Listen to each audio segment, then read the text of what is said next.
संघर्ष योद्धा, मराठा संघर्ष योद्धा ज्यांना आपण संबोधलं जातं वारंवारपणे, आपण जर पाहिलं असेल तर मराठा आरक्षणात अग्रस्थानी असलेल्या आणि आतापर्यंत मराठा समाजाच्या आरक्षणासाठी आतापर्यंत कुणीही लढा न दिलेले, मात्र मराठा संघर्ष योद्धा म्हणून नावारूपास आलेले आणि स्वतः कृतीतून ते दाखवून देत असलेले, मराठा आरक्षणासंदर्भात लढा देत असलेले मनोज जरांगे पाटील यांचा दुसऱ्या टप्प्यातला जर आपण पाहिला असेल तर पश्चिम महाराष्ट्रातला हा दौरा जो आहे तो सोलापूरमध्ये पार पडतोय। आपण जर पाहिलं असेल तर सोलापूर शहरामध्ये काही वेळामध्ये या रॅलीला, शांतता रॅलीला आगमन होणार आहे। तत्पूर्वी त्यांच्या स्वागताला जी आहे ती 1.5 ते 2 किलोमीटरची रांगोळी जी आहे ती महिलांकडून काढण्यात येते। नरवीर तानाजी नगर भागातील या महिला आहेत।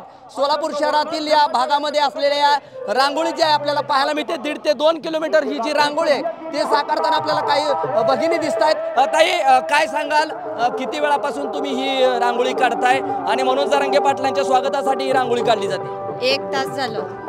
कुठले आहात तुम्ही आणि हा एक काढण्याचं नेमकं काय उद्देश आहे? त्यांच्या स्वागतासाठी। आपण जर पाहिलं असेल तर मराठा समाजाच्या आरक्षणासाठी आतापर्यंत एवढा लढा दिलेला नव्हता, मात्र मनोज जरांगे पाटलांच्या माध्यमातून हा लढा उभा राहिलाय। निस्वार्थी भावनेतनं हा लढा आलेला, राजकारण विरहित लढा आलेला हा कुठेतरी पुढे जातोय। एक समाज बांधव म्हणून, भगिनी म्हणून काय वाटतंय तुम्हाला? खूप चांगलं वाटतंय। पुढे जायलाच पाहिजे, शिक्षणामध्ये सवलत मिळालीच पाहिजे मराठ्यांना। आजही म्हटलं जातं की मराठा समाजाला आरक्षणाची का गरज आहे, का गरज आहे म्हटलं तर तुमचं उत्तर काय असेल त्यांना?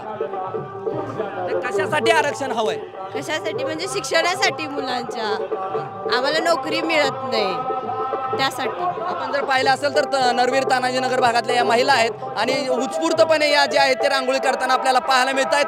1.5 ते 2 किलोमीटरच्या अंतरावर जर पाहिलं असेल आपण तर या स्वयंस्फूर्तीनं, कसलाही कुणाचाही स्पॉन्सरशिप न घेता स्वतः स्वयंस्फूर्तीनं या महिला ज्या आहेत त्या रांगोळी काढताना पाहायला मिळत आहेत। नरवीर तानाजी नगर जे आहे सोलापूर भागातलं हे नगर आहे आणि इथून जे आहे ते छत्रपती शिवाजी महाराज चौकापर्यंत ही रांगोळी साकारली जाणार आहे।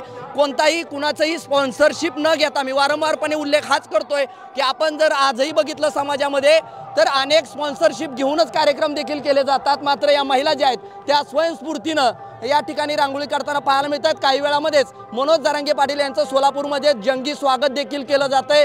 पोलीस प्रशासनाकडून देखील इथं तगडी व्यवस्था करण्यात, कडक बंदोबस्त करण्यात आलेला आहे। आपल्यासमोर काही महिला देखील आहेत ज्या उत्स्फूर्तपणे रांगोळी काढताना पाहायला मिळत आहेत। जणू काय सण उत्सव आहे आज। कोणता सण आहे आणि काय कशासाठी लगबग आहे? दादा येणार आहेत, मनोज जरांगे दादा पाटील आरक्षणाच्या मागणीसाठी ये ना।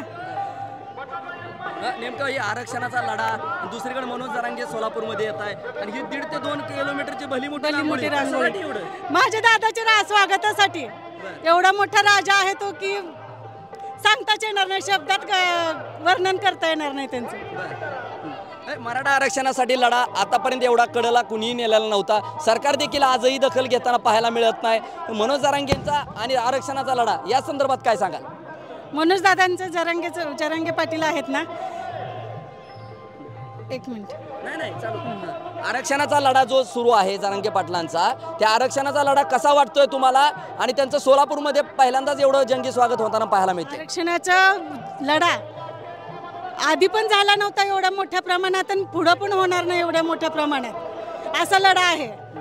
कुठतर सरकार कुठतर याच्या आंदोलनाची दखल घेतंय असं वाटतंय का आपल्याला, का घेतली जात नाही? कसं पाहताय सरकारच्या भूमिकेकडे? घ्यायलाच लावणार त्यांना दखल, आम्ही सरकारला दखल घ्यायलाच लावणार, नाहीतर आम्ही या पुढच्या निवडणुकीच्या ह्याच्यात दाखवून देणार। लोकसभेला देखील कुठेतरी जरांगे फॅक्टर चालला, त्याबद्दल काय सांगाल? लोकसभेच्या निवडणुकीत देखील जरांगे पाटलांचं प्रभुत्व जे आहे ते आपल्याला निवडणुकीमध्ये दिसलंय, कसं पाहताय तुम्ही त्याकडे?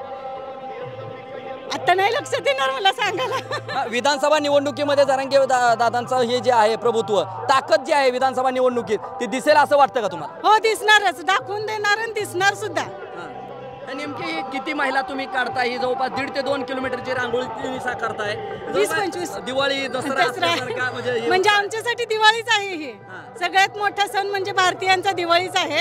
ही दादा येतात म्हणजे आमच्यासाठी दिवाळीच आहे।